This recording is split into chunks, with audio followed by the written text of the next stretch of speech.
Welcome to Bible Reading with Robbie, where we explore the Bible one passage at a time. I'm Robbie, and I'm excited to journey through Scripture with you. Exodus 21.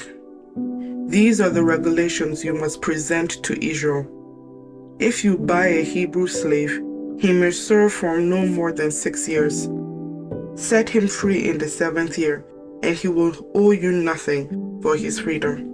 If he was single when he became your slave, he shall live single. But if he was married before he became a slave, then his wife must be freed with him. If his master gave him a wife while he was a slave, and they had sons or daughters, then only the man will be free in the 7th year, but his wife and children will still belong to his master. But the slave may declare, I love my master, my wife, and my children. I don't want to go free. If he does this, his master must present him before God. Then his master must take him to the door or doorpost and publicly pierce his ear with an awl. After that, the slave will serve his master for life. When a man sells his daughter as a slave, she will not be freed at the end of 6 years as the men are. If she does not satisfy her owner, he must allow her to be bought back again. But he is not allowed to sell her to foreigners, since he is the one who broke the contract with her. But if the slave's owner arranges for her to marry his son, he may no longer treat her as a slave, but as a daughter. If a man who has married a slave wife takes another wife for himself, he must not neglect the rights of the first wife to food, clothing, and sexual intimacy. If he fails in any of these 3 obligations, she may leave as a free woman without making any payment. Anyone who assaults and kills another person must be put to death. But if it was simply an accident permitted by God, I will appoint a place of refuge where the slayer can run for safety. However, if someone deliberately kills another person, then the slayer must be dragged even from an altar and be put to death. Anyone who strikes father or mother must be put to death. Kidnappers must be put to death, whether they are caught in possession of their victims or have already sold them as slaves. Anyone who dishonors father or mother must be put to death. Now, suppose 2 men quarrel and one hits the other with a stone or fist, and the injured person does not die, but is confined to bed. If he is later able to walk outside again, even with a crutch, the assailant will not be punished, but must compensate his victim for lost wages and provide for his full recovery.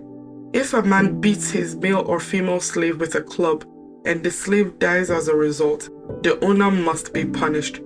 But if the slave recovers within a day or 2, then the owner shall not be punished, since the slave is his property. Now, suppose 2 men are fighting, and in the process they accidentally strike a pregnant woman, so she gives birth prematurely.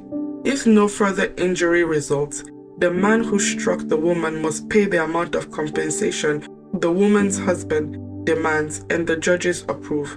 But if there is further injury, the punishment must match the injury: a life for a life, an eye for an eye, a tooth for a tooth, a hand for a hand, a foot for a foot, a burn for a burn, a wound for a wound, a bruise for a bruise. If a man hits his male or female slave in the eye and the eye is blinded, he must let the slave go free to compensate for the eye. And if a man knocks out the tooth of his male or female slave, he must let the slave go to compensate for the tooth. If an ox gores a man or woman to death, the ox must be stoned, and its flesh may not be eaten. In such a case, however, the owner will not be held liable. But suppose the ox had a reputation for goring, and the owner had been informed but failed to keep it under control. If the ox then kills someone, it must be stoned, and the owner must also be put to death. However, the dead person's relative may accept payment to compensate for the loss of life. The owner of the ox may redeem his life by paying whatever is demanded. The same regulation applies if the ox gores a boy or a girl. But if the ox gores a slave, either male or female, the animal's owner must pay the slave's owner 30 silver coins and the ox must be stoned. Suppose someone digs or uncovers a pit and fails to cover it, and then an ox or a donkey falls into it. The owner of the pit must pay full compensation to the owner of the animal, but then he gets to keep the dead animal. If someone's ox injures a neighbor's ox and the injured ox dies, then the two owners must sell the live ox and divide the price equally between them. They must also divide the dead animal.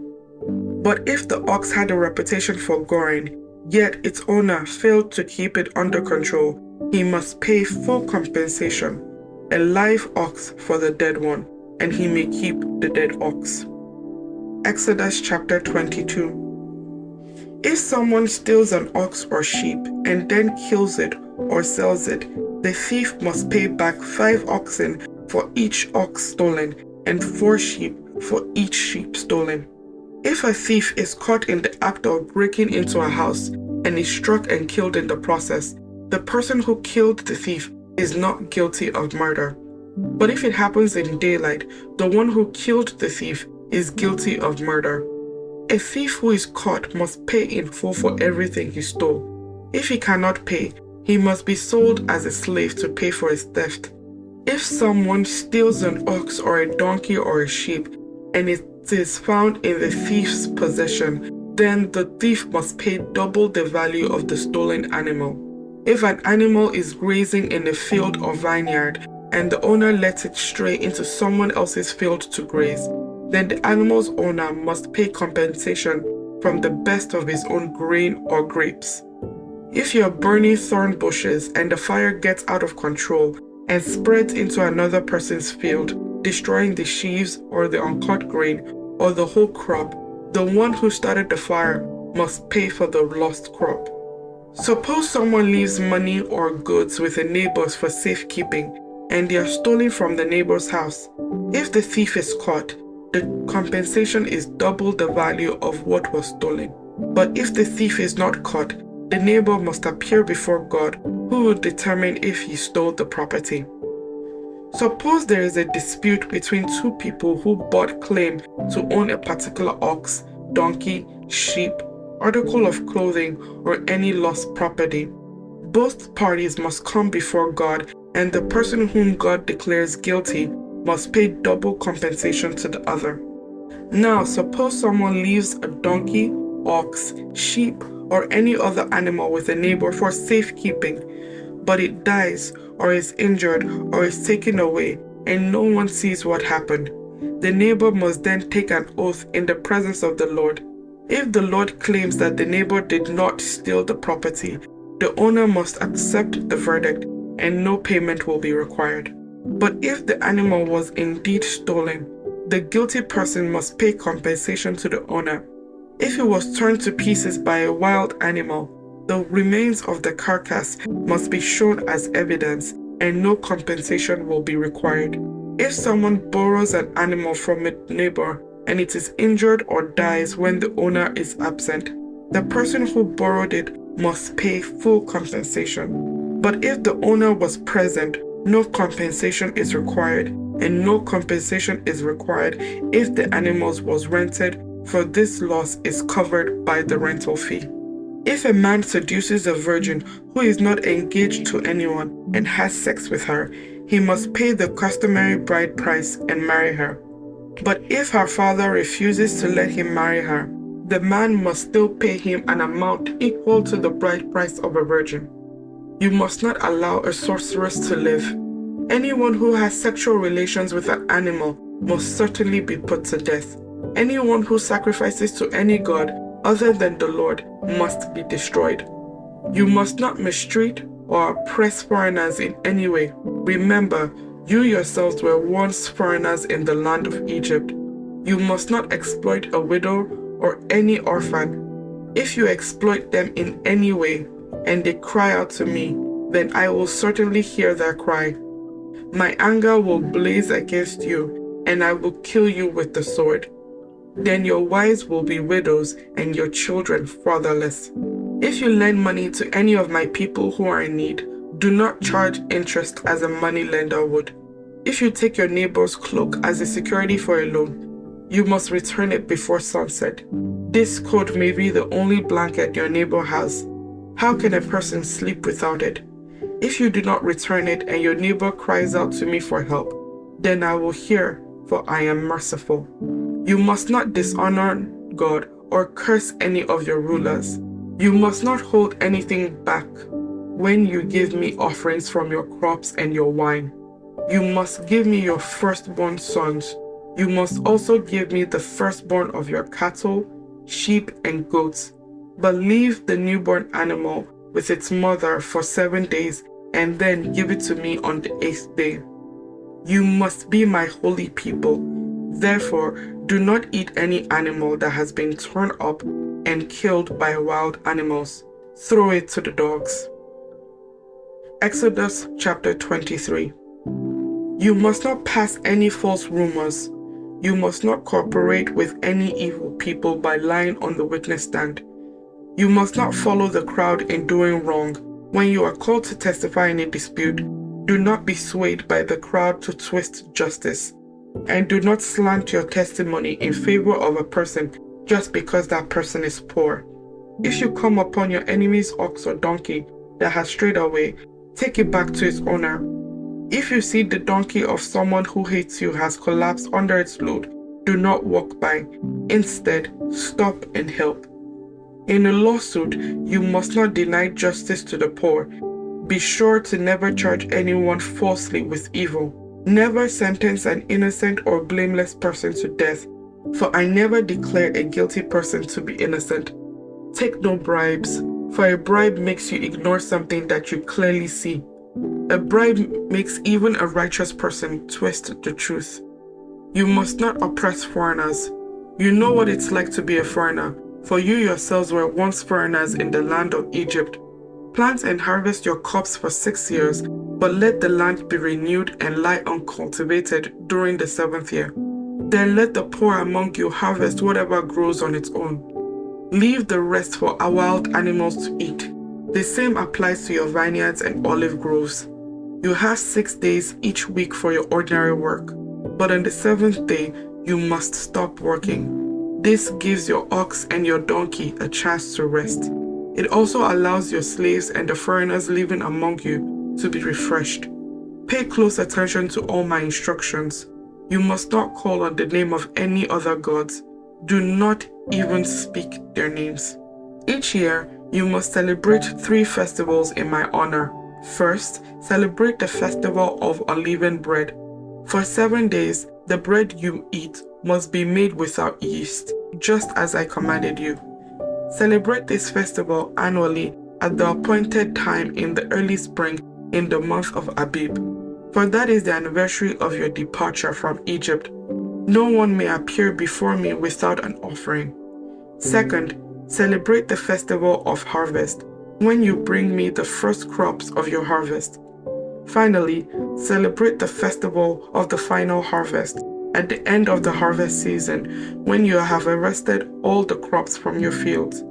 At these 3 times each year, every man in Israel must appear before the sovereign, the Lord.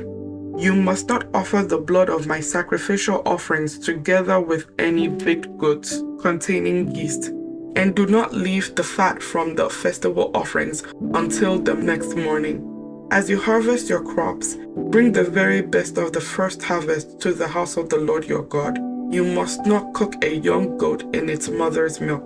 See, I am sending an angel before you to protect you on your journey and lead you safely to the place I have prepared for you. Pay close attention to him and obey his instructions. Do not rebel against him, for he is my representative, and he will not forgive your rebellion. But if you are careful to obey him, following all my instructions, then I will be an enemy to your enemies, and I will oppose those who oppose you. For my angel will go before you and bring you into the land of the Amorites, the Hittites, Perizzites, Canaanites, Hivites, and Jebusites, so you may live there, and I will destroy them completely. You must not worship the gods of these nations or serve them in any way or imitate their evil practices. Instead, you must utterly destroy them and smash their sacred pillars. You must serve only the Lord your God. If you do, I will bless you with food and water, and I will protect you from illness. There will be no miscarriage or infertility in your land, and I will give you long, full lives. I will send my terror ahead of you and create panic among all the people whose lands you invade. I will make all your enemies turn and run. I will send terror ahead of you to drive out the Hivites, Canaanites, and Hittites, but I will not drive them out in a single year, because the land will become desolate and the wild animals would multiply and threaten you. I will drive them out a little at a time until your population has increased enough to take possession of the land. And I will fix your boundaries from the Red Sea to the Mediterranean Sea, and from the eastern wilderness to the Euphrates River. I will hand over to you the people now living in the land, and you will drive them out ahead of you. Make no treaties with them or their gods. They must not live in your land, or they will cause you to sin against me. If you serve their gods, you will be caught in the trap of idolatry. Exodus chapter 24. Then the Lord instructed Moses, "Come up here to me, and bring along Aaron, Nadab, Abihu, and 70 of Israel's elders.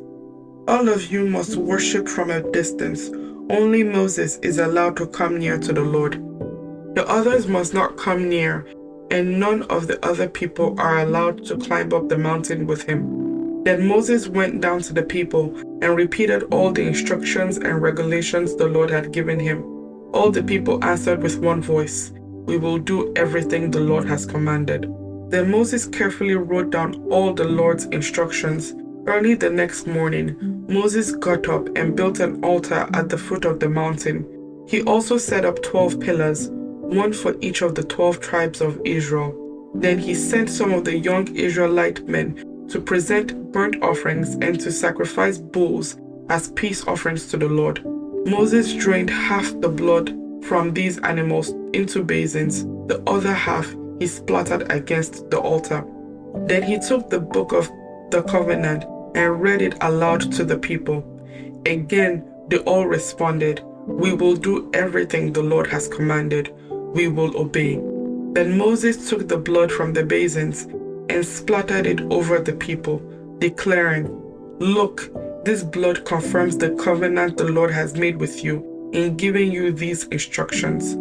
Then Moses, Aaron, Nadab, Abihu, and the 70 elders of Israel climbed up the mountain. There they saw the God of Israel. Under his feet there seemed to be a surface of brilliant blue lapis lazuli, as clear as the sky itself. And though these nobles of Israel gazed upon God, he did not destroy them. In fact, they ate a covenant meal, eating and drinking in his presence. Then the Lord said to Moses, "Come up to me on the mountain. Stay there, and I will give you the tablet of stone on which I have inscribed the instructions and commands so you can teach the people." So Moses and his assistant Joshua set out, and Moses climbed up the mountain of God. Moses told the elders, "Stay here and wait for us until we come back. Aaron and Hur are here with you. If anyone has a dispute while I am gone, consult with them." Then Moses climbed up the mountain, and the cloud covered it. And the glory of the Lord settled down on Mount Sinai, and the cloud covered it for 6 days. On the 7th day, the Lord called to Moses from inside the cloud. To the Israelites at the foot of the mountain, the glory of the Lord appeared at the summit like a consuming fire. Then Moses disappeared into the cloud as he climbed higher up the mountain. He remained on the mountain 40 days and 40 nights.